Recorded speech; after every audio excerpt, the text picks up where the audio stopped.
All right, just opened up the box that comes with my new ceiling vent for the Caravan. Quite excited about this. It has automatic rain sensing. It'll close itself. Let's have a look. All right, so here's the underside. This is the side you see inside the Caravan. Oh, this is one of the neat features. It has a remote control. All right, so here we are. Here's the do-it-yourself wiring. You can see the fan is quite huge. And this is magnetic, I believe. So the screen is easy to come off. It magnetizes, so it holds itself in place. And look, you can undo the fan and pull it off to clean it too. It's got controls. It's got a crank to open up the roof vent.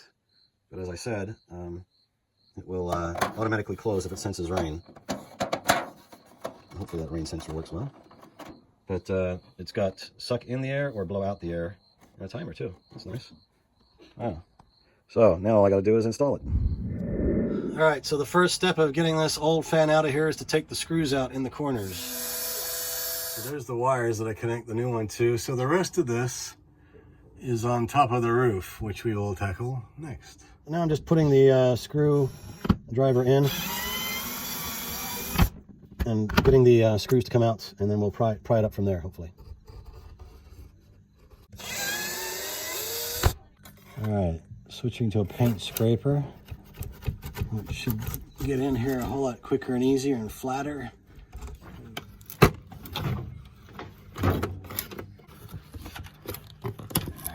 TV antenna has to be in. Hey, we're free, except for the wiring.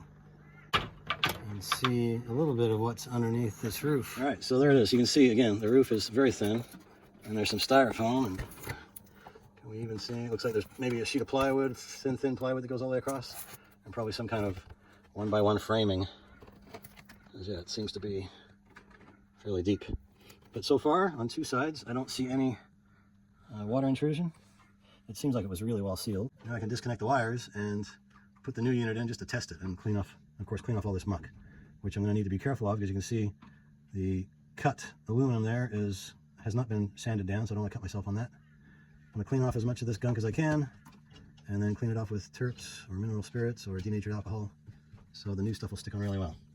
Here we go. We're officially cutting the ties with the old crummy fan, and that's interesting. Notice the black wire, they're both red, but on the top is the black. The black wire is connected to the white, and the white wire, the red wire, was connected to the black. Imagine that. All right, so note to self. I forgot to mention I got this handy dandy little switch that allows me to turn the 12-volt power off to the Caravan from the battery, and we never were able to get the car switch to work. All right, so here's the old fan and vent cover.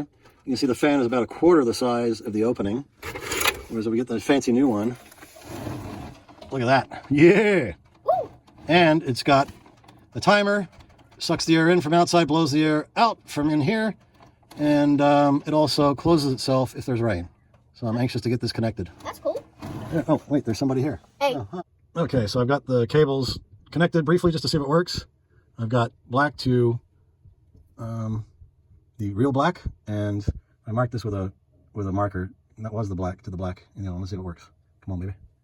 Oh, look, it's automatically opening the top.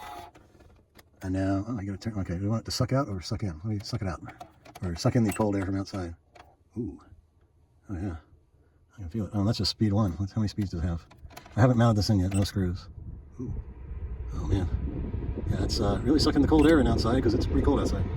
There's speed 3, still pretty quiet. Whoa, oh my gosh, wow. All right, let's let the thing stop, and then we'll, hopefully, hello?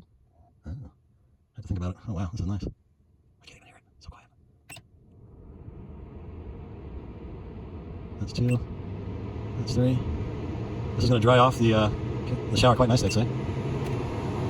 Yeah, I can feel the breeze around me. It's really good. A timer button for 1, 2, or 3 or 4 hours. Right, so let's turn that on. Oh yeah, power button. It closes. Wow, awesome. Thrilled. This was about 170 bucks on Amazon.com.au, mate, for Australia. All right, so thought I'd get in on the action since you never get to see me, which is probably a good thing. So anyway, I take the wire, put it in there. So, hey, you're up there? Are you doing another video? I am doing another video. It's okay. This is impromptu candid camera type stuff. All right, so put the wire in there, clamp it down. I think I'm too far along. Clamp it down. And now we have a nice strong connection. I'll do the other one. How's my hair? Oh, it's gone. But think of the money I save on shampoos. The cable in there. That's nicely in there. Squeeze. And now, hopefully, nice tight connection. I got way too much cable. You know what? I can tuck it into the gaps and stuff. Should be fine. Yeah. Because way too much cable allows me to pull this out if I ever had to. So I haven't screwed the top in yet. That's the next job. Look at my headlights all sideways. It's just a mess. Anyway, quite happy with this. Quite happy. And it's going to help dry out the shower so much better. The only thing it doesn't have is a heater. Okay, so there's my beautiful new air vent. As we discovered, it's too big for the hole that was cut for the original air vent. So I had to mark out an extra 5 mil or so on this one and on this one. And I did measure it, and it's just shy of 360 mil, which means it needs to clear anyway. And this goes inside. It's going to be probably hanging down low because that's quite a bit of height. And then the cover goes on here and slides up the side here. After a moment of quiet reflection and killing bugs, I said to myself, those staples are probably there for a reason.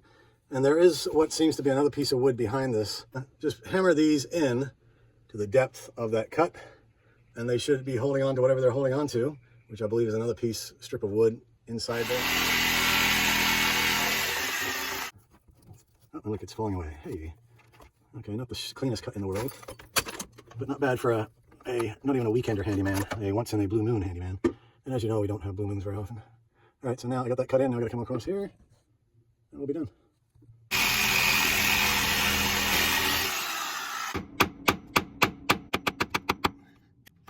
All right, that looks like it got it out of the way.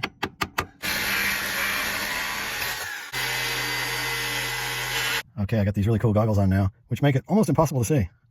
But it protects my eyes and my glasses, which are my expensive reading glasses that I need to see. All right, so let's continue.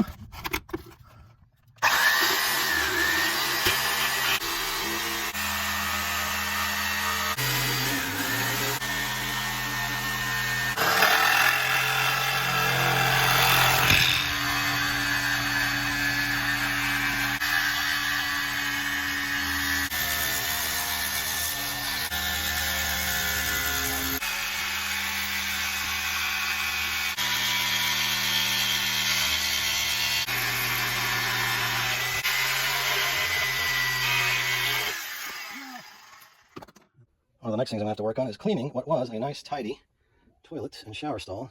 Okay, so rookie mistake. You can see there's a bulge here, just up here, one right here, and then another one right here, where I didn't keep the blade straight up and down, so it's leaning in here, here, and here, stopping the flange edge thingamajiggy from coming straight down. Everything else is sitting in. There's a bit of space over here I can't get to move over for whatever crazy reason, but I'm going to have to tidy this up, so I'm going to have to freewheel it. Okay, I think it's in. It's kind of hard to tell. It looks like it's laying flat all the way through there. I can tuck these out of the way in there somewhere like that, but it's not level. So I'm going to go top side and see what's going on. All right, let's go investigate. It looks like it's sitting... Oh, there's the problem. This thing, the power cable, getting itself pinched. That's a pretty hopeless design. It's right underneath the flange where you're supposed to seal it. Oh boy. It should be going through here, not out the back. I think I'm going to have to cut these, reroute this inside the housing and out the side so it goes in there. That's what I'm thinking.